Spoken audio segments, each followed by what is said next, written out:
आज की इस डीप डाइव क्लास में हम उत्तर प्रदेश जनरल नॉलेज के बारे में पढ़ने वाले हैं ना सर? जी बिल्कुल। क्लास की शुरुआत करते हुए सभी का स्वागत है। आज के इस विश्लेषण में हम यूपी जीके के कुछ बहुत ही महत्वपूर्ण तथ्यों को गहराई से समझेंगे, जो मतलब परीक्षा के लिए बहुत जरूरी हैं। जी सर, मैं एकदम तैयार हूँ। और मुझे लगता है कि यूपी जीके को इन शानदार विजुअल्स के साथ समझने में काफी मजा आने वाला है। हाँ, विजुअल से चीजें जल्दी याद होती हैं। तो चलो सबसे पहली स्लाइड देखते हैं। जी सर, इसमें एक मैप दिख रहा है। ध्यान से देखो, स्लाइड पर यूपी का मैप है और एक चमकती हुई 3D झील हाईलाइट की गई है। अच्छा, हाँ वो दाईं तरफ किनारे पर चमक रही है। बिल्कुल। तो हमारी पहली स्लाइड की हेडलाइन है उत्तर प्रदेश बिहार सीमा एवं प्रमुख झीलें। जी सर। इसमें बताया गया है कि बलिया यूपी का सबसे पूर्वी जिला है, जो एकदम बिहार बॉर्डर पर है। तो बलिया सबसे ईस्ट में हुआ? हाँ, और यहीं पर सुरहा ताल है, जिसका नया नाम अब जयप्रकाश नारायण पक्षी विहार कर दिया गया है। तो मुझे एक डाउट है, ये सुराहा ताल का नाम जयप्रकाश नारायण जी के नाम पर क्यों रखा गया? बहुत अच्छा सवाल है। जयप्रकाश नारायण जी एक बहुत महान स्वतंत्रता सेनानी थे जी, मैंने उनके बारे में पढ़ा है। और उनका जन्म इसी बलिया जिले में ही हुआ था। तो उन्हें सम्मान देने के लिए इस ताल का नाम उनके नाम पर रखा गया है। ओह, अब समझी मैं। सर, नीचे जो लाल रंग का एग्जाम अलर्ट बॉक्स है, उसमें जो 2 प्रश्न दिए गए हैं, उनमें क्या इंपॉर्टेंट है? देखो, एग्जाम में सीधा पूछा जाता है कि यूपी और बिहार की सीमा पर कौन सा जिला है। तो उत्तर बलिया होगा, है ना? एकदम सही। और सुरहाताल कहाँ है? इसका उत्तर भी बलिया है। तो इसे याद रखने की ट्रिक ये है कि दोनों सवालों का जवाब एक ही है। जी सर, ये ट्रिक तो काफी आसान है। चलो अब अगली स्लाइड देखते हैं। जी सर। इसमें क्या खास है? यहाँ तो कुछ पेड़ उगते हुए दिख रहे हैं। हाँ, स्लाइड पर यूपी के मैप के ऊपर से कुछ 3D पेड़ उगते हुए दिखाई दे रहे हैं, जो वनों का प्रतीक है। अच्छा, तो ये स्लाइड जंगलों के बारे में है। बिल्कुल। उत्तर प्रदेश वन निगम की स्थापना 25 नवंबर 1974 को हुई थी। जी, 1974। और राज्य में सबसे अधिक वन क्षेत्र सोनभद्र जिले में है, जबकि राज्य का कुल वनावरण केवल 9.96% है। सर, एक बात बताइए, यूपी इतना बड़ा राज्य है, फिर भी कुल वनावरण सिर्फ 9.96% क्यों है? देखो, इसका कारण राज्य की बनावट और आबादी है। यूपी मुख्य रूप से एक कृषि प्रधान राज्य है अच्छा। और यहाँ जनसंख्या घनत्व बहुत अधिक है। इसलिए जमीन का ज्यादा इस्तेमाल खेती और रिहाइश के लिए होता है। जी सर, ये तो है ही। सर, इन नीचे दिए गए प्रश्नों में जो रेड एग्जाम अलर्ट बॉक्स है, उसमें एग्जाम के लिए क्या ध्यान रखना है? इसमें 1974 का वर्ष और सर्वाधिक वनाच्छादित जिला, जो कि सोनभद्र है, वो बहुत जरूरी है। मतलब ये सवाल बार बार आते हैं। हाँ, ये एग्जाम में बार बार रिपीट होने वाले प्रश्न हैं, इसलिए इन्हें अच्छे से याद रखना। जी सर, बिल्कुल। चलो अब अगली स्लाइड की तरफ बढ़ते हैं। जी सर। इसमें तो जानवरों के चेहरे हैं। हाँ, स्लाइड के बीचों बीच एक बाघ और एक बब्बर शेर यानी लायन का बहुत ही आकर्षक 3D चेहरा चमक रहा है। हाँ, ये काफी असली लग रहे हैं। तो ये स्लाइड टाइगर रिजर्व और सफारी पार्क के बारे में है। अमनगढ़ टाइगर रिजर्व, जो कि 2012 में बना था, वो बिजनौर जिले में है। जी सर। और ये असल में कॉर्बेट नेशनल पार्क का ही हिस्सा है। इसके अलावा बब्बर शेर वाली लायन सफारी इटावा में स्थापित की गई है। सर, मेरा एक डाउट है। अगर अमनगढ़ कॉर्बेट का हिस्सा है, तो कॉर्बेट तो उत्तराखंड में है ना? तो ये यूपी में कैसे आया? ये बहुत ही तार्किक सवाल है। देखो, जंगल किसी राज्य की सीमा नहीं देखते हैं। हाँ, जानवरों को क्या पता बॉर्डर कहाँ है। बिल्कुल। ये दोनों राज्यों का एक जुड़ा हुआ फॉरेस्ट कॉरिडोर है, तो उसी जंगल का जो हिस्सा यूपी में आता है, उसे अमनगढ़ रिजर्व कहते हैं। ओह, अब समझ में आया। सर, ये लायन सफारी वाले प्रश्न को एग्जाम में कैसे पूछेंगे? मतलब एग्जाम अलर्ट बॉक्स में क्या है? देखो, अक्सर बच्चे टाइगर रिजर्व और लायन सफारी में कंफ्यूज हो जाते हैं। अच्छा, हाँ, दोनों अलग है। बिल्कुल। तो एग्जामिनर यही चेक करता है कि आपको इटावा याद है या नहीं, क्योंकि लायन सफारी इटावा में ही है। जी सर, इटावा याद रहेगा। चलो अब अगली स्लाइड देखते हैं। जी बिल्कुल सर। देखो, इस स्लाइड पर एक वर्ल्ड मैप के ऊपर गिद्ध और भालू के 3D मॉडल बने हुए हैं। हाँ सर, गिद्ध यानी वल्चर। हाँ, तो प्रदेश का पहला गिद्ध संरक्षण एवं प्रजनन केंद्र महराजगंज में है जी, महराजगंज में। और भालुओं के पुनर्वास हेतु रेस्क्यू सेंटर आगरा में स्थापित है। सर, मुझे एक चीज समझ नहीं आई। गिद्धों के लिए अलग से संरक्षण केंद्र क्यों बनाना पड़ा? क्या ये कम हो रहे हैं? बहुत ही गंभीर विषय है ये। असल में डाइक्लोफिनैक जैसी दवाइयों के इस्तेमाल से गिद्धों की संख्या में भारी गिरावट आई है। अच्छा, दवाइयों की वजह से? हाँ, जो मवेशी ये दवाई खाते थे, उनके मरने के बाद जब गिद्धों ने खाते तो ये उनके लिए जहर बन जाती। इसलिए इकोसिस्टम को बचाने के लिए ये केंद्र बनाया गया। ये तो काफी दुखद है। सर, इस स्लाइड के एग्जाम अलर्ट बॉक्स में क्या सबसे जरूरी है? देखो, एग्जाम में ये एक जोड़ियों वाले सवाल के रूप में आता है, जिसे मैच द फॉलोइंग कहते हैं। अच्छा, तो हमें सही जोड़ी मिलानी होगी। हाँ, आगरा को भालू रेस्क्यू सेंटर से और महराजगंज को गिद्ध संरक्षण से सही तरीके से जोड़ना आना चाहिए। जी सर, ये मैं नोट कर लेती हूँ। चलो अब अगली स्लाइड पर चलते हैं। जी सर, बताइए। यहाँ तो एक बहुत ही सुंदर सा पक्षी उड़ रहा है। हाँ, यहाँ एक बेहद खूबसूरत और जादुई सा 3D पक्षी उड़ता हुआ दिखाई दे रहा है। तो ये स्लाइड पक्षी विहार के बारे में है? बिल्कुल। प्रदेश का पहला वन्य जीव अभ्यारण्य चंद्रप्रभा है, जो चंदौली में 1997 में बना था। जी, चंद्रप्रभा। और पहला पक्षी विहार नवाबगंज है, जिसका नया नाम अब शहीद चंद्रशेखर आजाद पक्षी विहार कर दिया गया है, जो उन्नाव में है। सर, मुझे एक कंफ्यूजन है। वन्यजीव अभयारण्य और पक्षी विहार में मुख्य अंतर क्या होता है? इसे बहुत ही सरल भाषा में समझो। अच्छा। वन्यजीव अभयारण्य में सभी प्रकार के जंगली जानवरों का संरक्षण होता है। मतलब शेर, हाथी, हिरण, सांप। हाँ, बिल्कुल। जबकि पक्षी विहार विशेष रूप से केवल पक्षियों और उनके प्रवास के लिए आरक्षित होता है। ओह, तो वो सिर्फ बर्ड्स के लिए होता है। सर, एग्जाम अलर्ट बॉक्स के नजरिए से इसमें से क्या सबसे ज्यादा पूछा जाता है? दोनों के स्थापित होने का वर्ष, जो कि 1957 और 1984 है, और नवाबगंज का नया नाम एग्जामिनर के फेवरेट प्रश्न है। जी सर, ईयर्स याद रखना थोड़ा मुश्किल है, पर मैं कर लूंगी। चलो अब अगली स्लाइड देखते हैं। जी सर।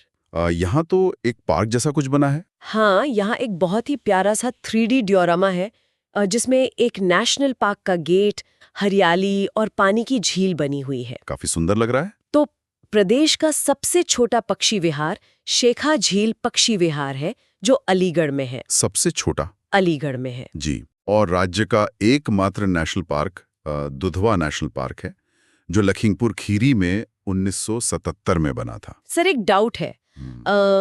उत्तर प्रदेश इतना विशाल राज्य है, फिर भी यहाँ सिर्फ एक ही नेशनल पार्क क्यों है? ये बहुत ही अच्छा सवाल है।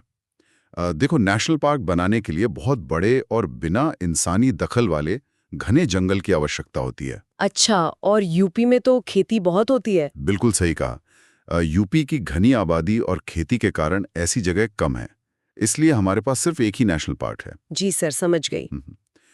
सर, नीचे जो एग्जाम अलर्ट बॉक्स में प्रश्न है, वो एग्जाम में कैसे काम आएंगे? देखो, एकमात्र शब्द जिस भी जी के फैक्ट में लगता है ना, वो VIP बन जाता है। अच्छा। मतलब वो पक्का आएगा। हाँ, इसलिए दुधवा का जिला, जो कि लखीमपुर खीरी है, वो तुम्हें एकदम रटा होना चाहिए। जी सर, VIP फैक्ट है तो रटना ही पड़ेगा। चलो अब अगली स्लाइड की तरफ बढ़ें। जी सर, इसमें फिर से एक मैप दिख रहा है। हाँ, इस बार यूपी के मैप पर नदियां बहती हुई दिख रही हैं और किनारों पर आगरा के ताजमहल जैसे 3D मॉडल बने हुए हैं।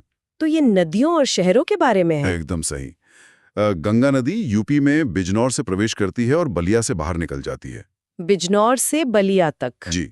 और यमुना नदी के किनारे आगरा, मथुरा और इटावा जैसे प्रमुख शहर बसे हैं। सर, एक डाउट हमेशा आता दिमाग में। प्राचीन काल से इतने सारे प्रमुख शहर हमेशा नदियों के किनारे ही क्यों बसाए गए हैं? इसका कारण बहुत ही व्यावहारिक है।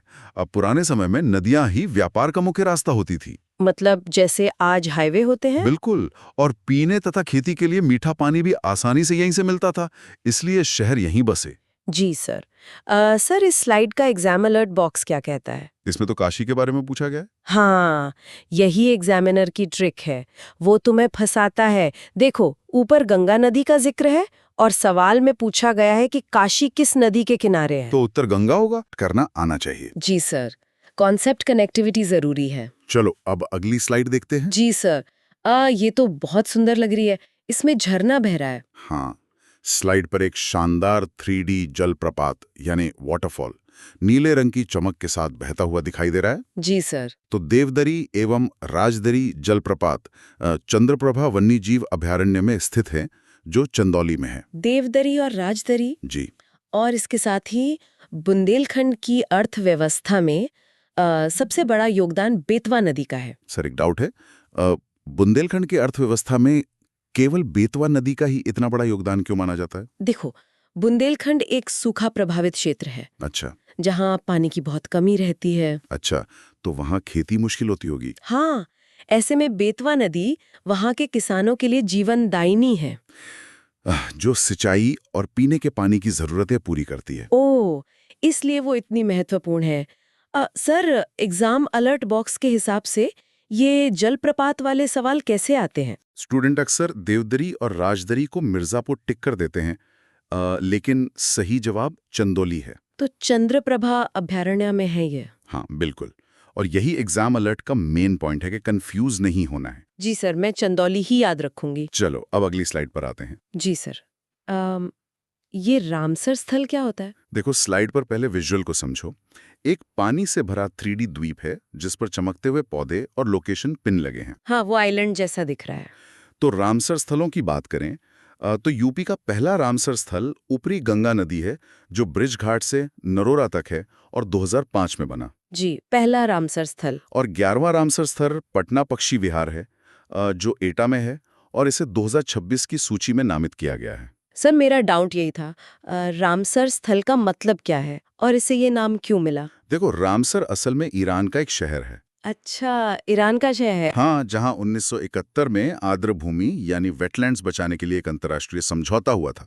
तो जो जगहें बचाई जाती हैं उन्हें रामसर कहते हैं। बिल्कुल, जो भी दलदली या पानी वाली जगहें पर्यावरण के लिए महत्वपूर्ण होती हैं, उन्हें सम्मान के तौर पर रामसर साइट कहते हैं। समझ गए सर। सर, इस स्लाइड का एग्जाम अलर्ट बॉक्स तो मुझे बहुत ट्रिकी लग रहा है, ये पटना पक्षी विहार वाला। बिल्कुल सही पकड़ा तुमने। एग्जाम में जब पटना पक्षी विहार आता है तो बच्चे बिहार का पटना सोचकर गलती कर देते हैं। हाँ, नाम से तो पटना ही लगता है। लेकिन तुम्हें याद रखना है कि ये यूपी के एटा जिले में है। यही सबसे बड़ा अलर्ट है। जी सर, एटा याद रखूंगी। चलो अब अगली स्लाइड देखते हैं। जी सर। इसमें कुछ पत्थर या क्रिस्टल बने हैं? हाँ, स्लाइड पर दो बड़े नीले और सुनहरे रंग के चमकते हुए 3D क्रिस्टल दिखाई दे रहे हैं। तो ये खनिजों के बारे में है? बिल्कुल, ये उत्तर प्रदेश के प्रमुख खनिज का पहला भाग है।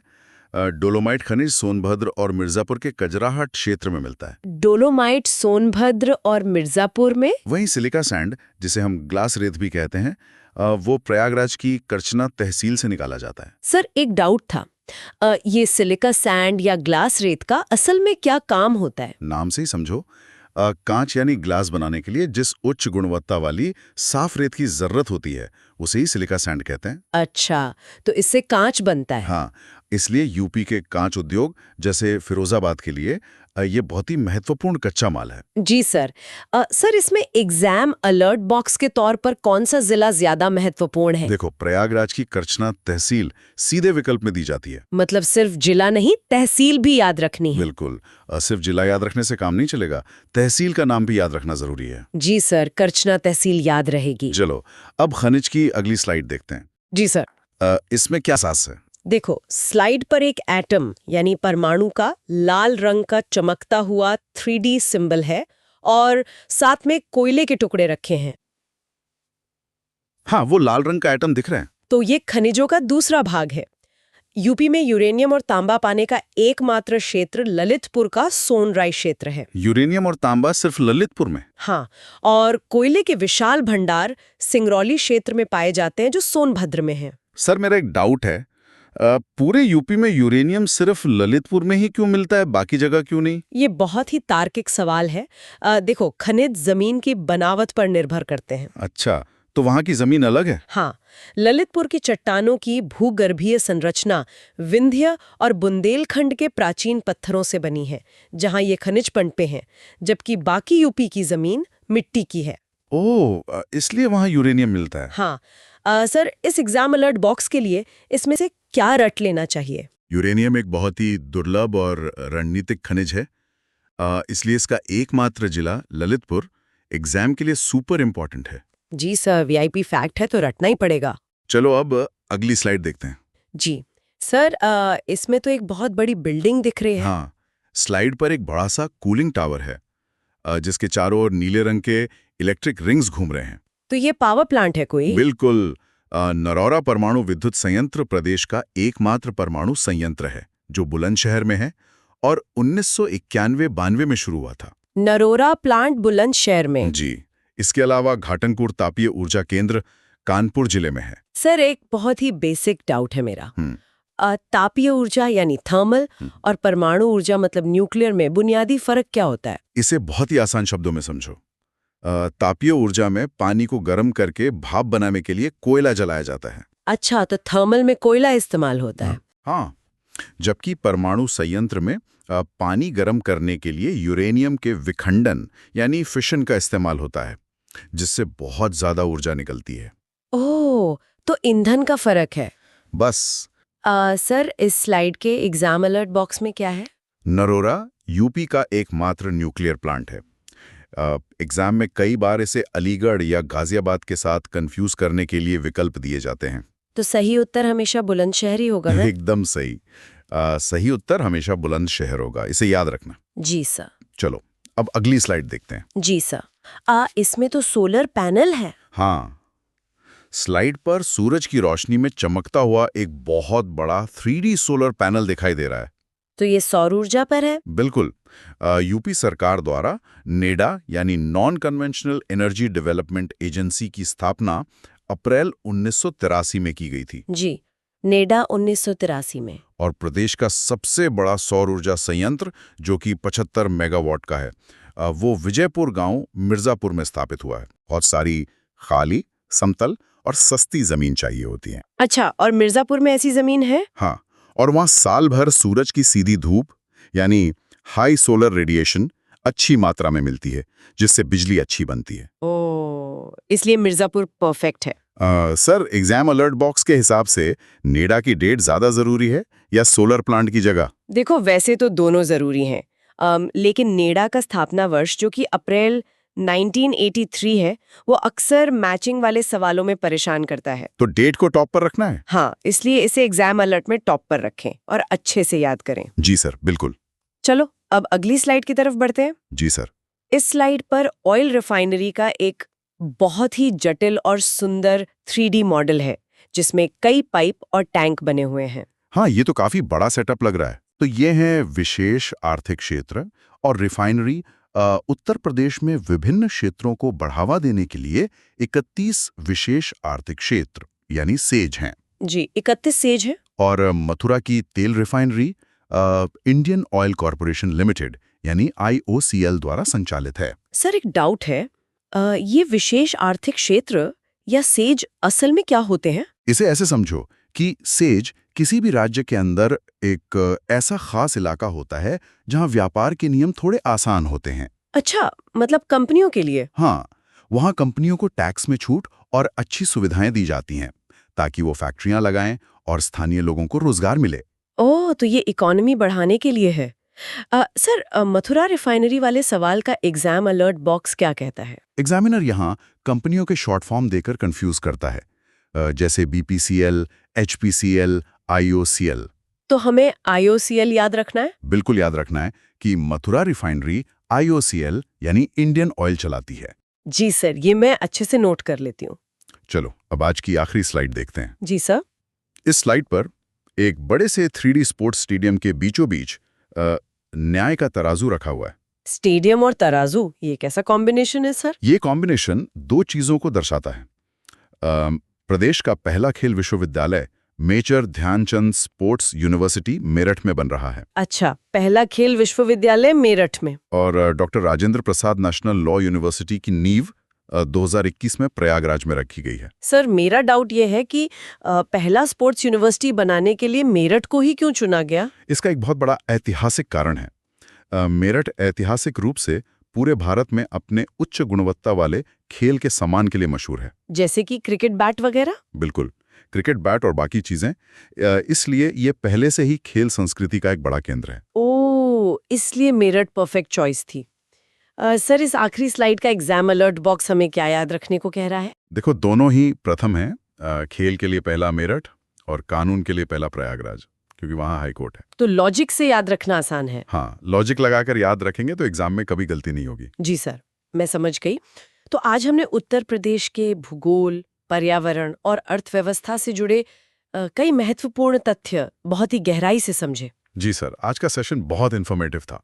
क्लास खत्म करने से पहले मैं एक सोचने वाला सवाल छोड़ना चाहता हूँ। इस बात पर जरूर विचार करना कि कैसे किसी राज्य की नदियाँ, वहाँ के जंगल और खनिज मिलकर ये तय करते हैं कि वो राज्य भविष्य में कितना विकास करेगा। जी सर, सब कुछ एक दूसरे से बहुत गहराई से जुड़ा हुआ है। प्राकृतिक संसाधन ही विकास का आधार है। बिल्कुल सही। सब कुछ एक दूसरे से जुड़ा हुआ है। जी सर, आज सारे कॉन्सेप्ट्स बहुत अच्छे से समझ आ गए। आपके इस बेहतरीन एक्सप्लेनेशन के लिए बहुत बहुत धन्यवाद। बहुत बढ़िया, मुझे भी मजा आया। आज की क्लास यहीं समाप्त करते हैं। हम्म। अच्छे से पढ़ाई करते रहना।